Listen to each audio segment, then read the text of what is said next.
Hi everyone, I'm Lisa and welcome to Lisa's Stamp Studio.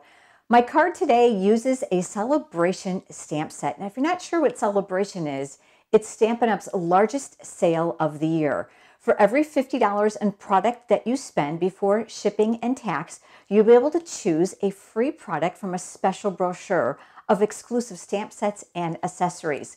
The stamp set is called So Hoppy Together, and I could not resist this adorable frog. There's several other images in the stamp set as well that I know you're going to enjoy. So let's head over to the stamp table and let's get started.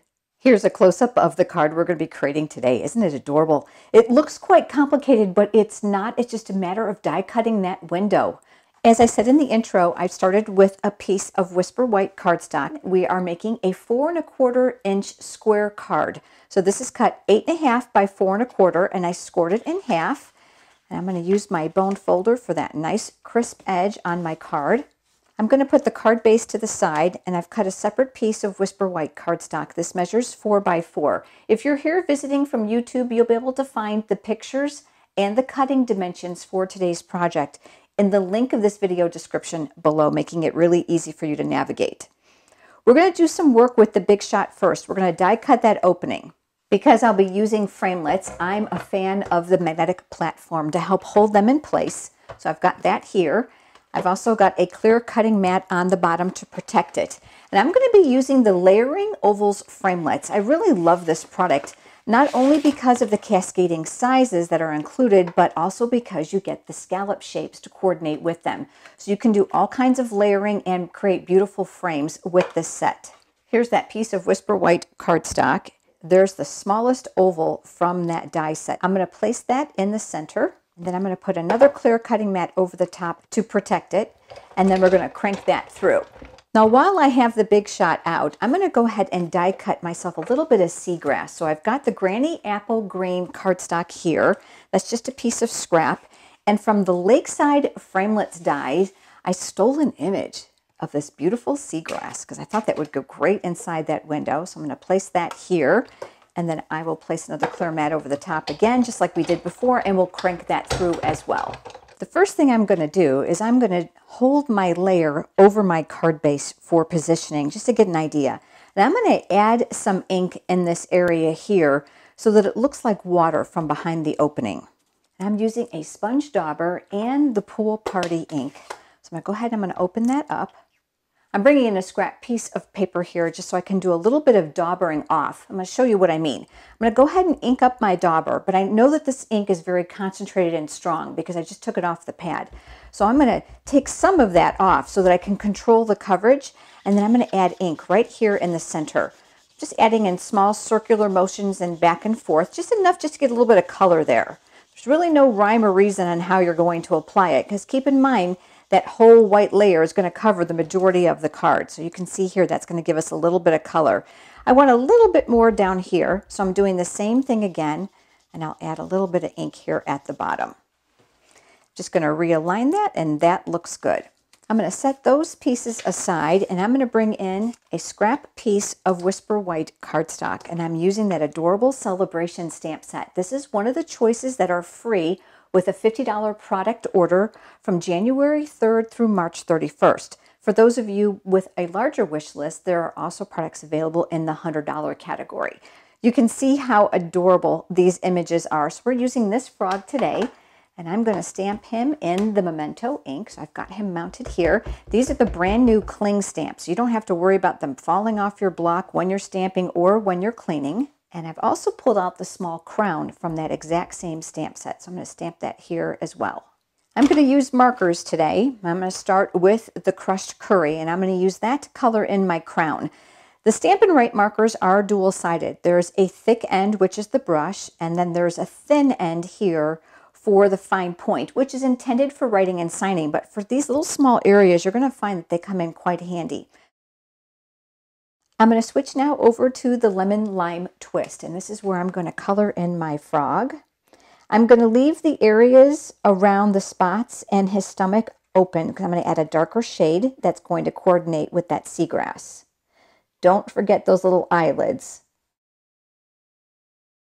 Switching over to the Granny Apple Green, this is what I'm going to use now to color in the spots and his stomach, just to get a little depth to this project. I'm going to use my paper snips and I'm going to cut out the frog and the crown.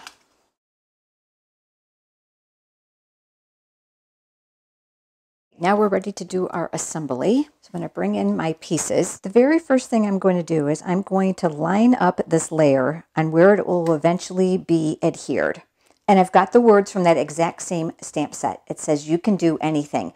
And those are going to get stamped here in the center. So I'm going to slide those pieces over and I'm going to go back to my Memento ink. I'm going to ink that up and then I'll stamp that. I'll take that layer, I'm going to flip it over, and I'm going to be using dimensionals around the outside perimeter. You can use foam adhesive strips if you'd like. Foam adhesive strips are a little bit denser than dimensionals, and I didn't want it to stand up too much. So I'm just going to use a generous amount of these to make sure that this is balanced all the way around. I'm also going to make sure that I put dimensionals on either side of that oval because I want to make sure that this doesn't sag when it goes through the mail before it reaches the other side. And I'll stick one more here. And then we'll take off those paper backings. And then we'll take this and we will mount this over that greeting. And I'm looking to keep a border as equally as possible all the way around the circumference of the base of the card. And then we'll tack that in place. Let's go to our frog next. I'm going to flip that over and I'm going to use dimensionals again. So I'm going to place one down here and another here. I wasn't worried about covering up those little tiny areas because I know he'll be on the card itself, so it'll help balance him out. And then I'm going to mount him all the way over to the right-hand side of my greeting. And then we have that little crown. So I'm going to flip that over. I'm going to bring in my silicone craft sheets so that you can see that just a little bit better. And I'm going to use a mini dimensional for this. And even a mini dimensional is probably going to be a little bit too big. So what I did is I used a pair of scissors. This pair with the red ribbon on it here in the Stamp Studio just indicate that I use them on sticky projects so I don't have to gunk up the good ones. All I did was I cut them in half while they were here on the paper sheet. That just made it a lot easier for me. I'm using my Take Your Pick pickup tool and I've got the paper piercing end here. And I'm going to pick up one of those small halves. I'm going to place that here on the back of my crown. And I'm going to mount that right here in his hand. Remember that seagrass that we die cut? Let's use that silicone craft sheet one more time. It's going to get tucked down inside. I wanted to make sure that it didn't get caught coming in and out of the envelope. So I'm going to use a little bit of liquid glue on the back side. So I'm going to flip that over. I've got my multi-purpose liquid glue here.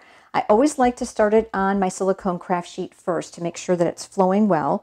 And I'm going to put a little bit here at the bottom and just a little bit here at the top. That's about all I'm going to need just to tack it down. And then I'll bring in my tool again to help me lift that because it's got the glue on it. And then that's going to get tucked down inside of here.